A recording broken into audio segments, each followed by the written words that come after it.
Dia, senhores! Professor Rodrigo, e hoje vamos falar de um assunto muito importante para os nossos estudos.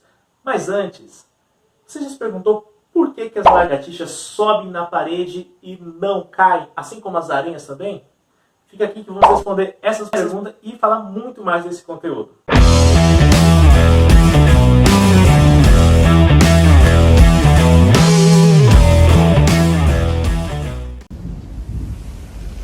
Senhores, hoje vamos falar de forças intermoleculares, também conhecida como forças de Van der Waals, porque foi estudada por Johannes de Ederik Van der Waals, certo? Senhores, antes de nos aprofundar mais sobre o assunto, trouxe aqui para vocês os estados da matéria: sólido, líquido e gasoso. Por que eu trouxe esses estados para você? Porque a gente precisa entender o comportamento da molécula no estado sólido, líquido e gasoso, para justamente explicar as forças intermoleculares. Vocês percebam aqui que no estado sólido as moléculas elas ficam bem organizadas, bem juntinhas. E isso, né, porque elas estão sem energia, estão ali pertinho, juntinhas, certo? No estado líquido, ela já começa a ter uma desordem ali. Então as moléculas já não estão tão organizadas quanto no estado sólido. Elas começam a ficar mais afastadas umas das outras. Já no estado gasoso, elas estão numa desordem, um caos total. Por quê? Elas estão cada uma para o seu lado. Então você percebe que elas estão já distantes umas da outra, justamente porque, né, a atração que elas tinham no início, né, justamente que no estado líquido, sólido, acaba se desfazendo. E é nessa atração, né, essa interação entre as moléculas que vamos falar. Observe aqui, senhores. A gente tem aqui uma ligação covalente, uma ligação intramolecular, né, uma ligação que ocorre na molécula. Essa ligação intramolecular é uma ligação forte, ou seja, uma ligação covalente, uma ligação forte. É uma interação na própria molécula. E aqui a gente tem a atração intermolecular. Então, você observa que eu tenho duas moléculas e essa atração entre as moléculas que são, né, as chamadas forças intermoleculares, que é uma interação, digamos assim, fraca, mais fraca do que a ligação propriamente dita. Beleza? E aqui, senhores, a gente tem as forças intermoleculares. São elas de polo induzido, de polo permanente, ligação de hidrogênio e íon dipolo. Certo? Então a gente começa com as interações mais fracas e vamos para as interações mais fortes. A começo a gente tem a interação de polo induzido, ou também conhecido como forças de London, certo? E aqui a gente tem como que funciona, pessoal, como é que funciona essa interação de polo induzido.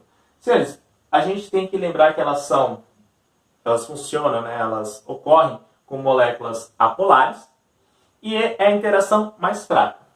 Então, a gente tem que imaginar o seguinte, que as moléculas, os elétrons que estão em torno aqui da molécula, né, eles estão girando em órbita.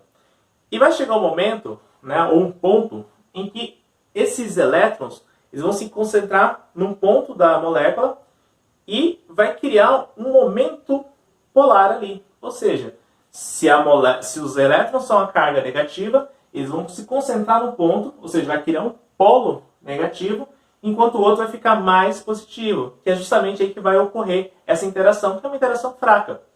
Então aqui, esse lado, os elétrons se concentram no ponto, ficando negativo, e aqui ficando mais positivo. Então, uma outra molécula também que vai acontecer isso, vai ficar mais positiva, né, de um lado, e mais negativa do outro. Então, os lados opostos vão se atrair.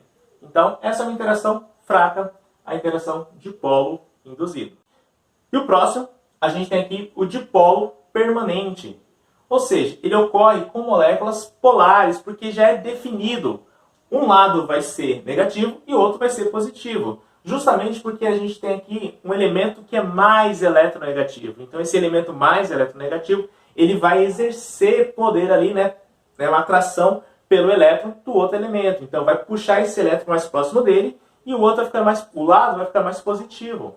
Ou seja, então aqui a gente tem o lado negativo e aqui a gente tem o lado positivo. O lado positivo vai interagir com o lado negativo da outra molécula. Beleza? Então, só lembrar que dipolo permanente ocorre entre moléculas polares. E aqui a gente tem a ligação de hidrogênio, que é uma interação muito forte, também conhecida, né, anteriormente como ponte de hidrogênio. E essa ligação de hidrogênio ela vai ocorrer quando o hidrogênio estiver ligado diretamente ou ao flúor, ou ao oxigênio, ou ao nitrogênio. Um desses três elementos mais eletronegativos da tabela, certo? Flúor, oxigênio e nitrogênio. Então perceba aqui que a gente tem, né, o hidrogênio ligado ao oxigênio, que é uma representação da água, né, da molécula de água. Então você percebe aqui a interação, né, do oxigênio com o hidrogênio da outra molécula, assim você consegue perceber bem essa ligação, essa interação de hidrogênio, que é uma interação bem forte. E por fim, a gente tem aqui a interação íon-dipolo. Senhores, a gente está falando de um íon, a gente está falando de um átomo deficiente em elétrons. Justamente por isso, né, se tem um íon, ou seja, um átomo que tem elétrons a mais ou elétrons a menos, obviamente ele vai exercer uma atração muito forte. Então a gente trouxe aqui um exemplo do sódio, do cloreto de sódio. Então a gente tem o íon sódio e o íon cloreto. Então em água a gente vai perceber que o oxigênio, né, vai ser atraído pelo íon sódio, que é um íon positivo. E, em contrapartida, o hidrogênio vai ser atraído pelo íon cloro, que é um íon negativo. Observe, né, os lados opostos aqui. Então, o íon dipolo é a interação mais forte que temos aqui. Senhores, vale lembrar essa frase aqui. Quanto maior a interação, maior o ponto de ebulição. Quanto maior for a interação, maior será esse ponto de ebulição. Ou seja, eu vou precisar fornecer uma energia maior para que essas moléculas se desprendam, certo?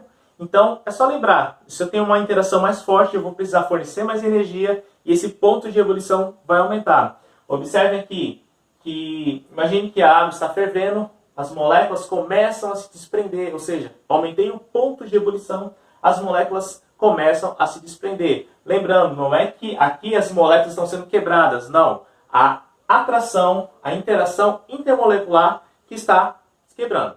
Lembrando da pergunta lá, por que as lagartixas sobem a parede sem cair, né? É justamente devido à interação dipolo induzido, senhores. Nas patinhas, né, das lagartixas, existem vários pelos, né, filamentos ali, que exercem essa interação com a parede. Ela exerce essa força de dipolo induzido, que é uma força fraca. Então ela consegue sair, né, correndo, né, com maior facilidade. Da mesma forma com a aranha. A aranha também consegue fazer esse movimento. Ela consegue interagir com a parede justamente pelas forças de dipolo induzido. Beleza, meu povo? Então é isso, senhores. Se vocês gostaram desse vídeo, deixa aquele like que ajuda bastante o nosso canal. E compartilhe, obviamente, compartilhe sobre as forças intermoleculares. Certo? Forte abraço, senhores, e até mais!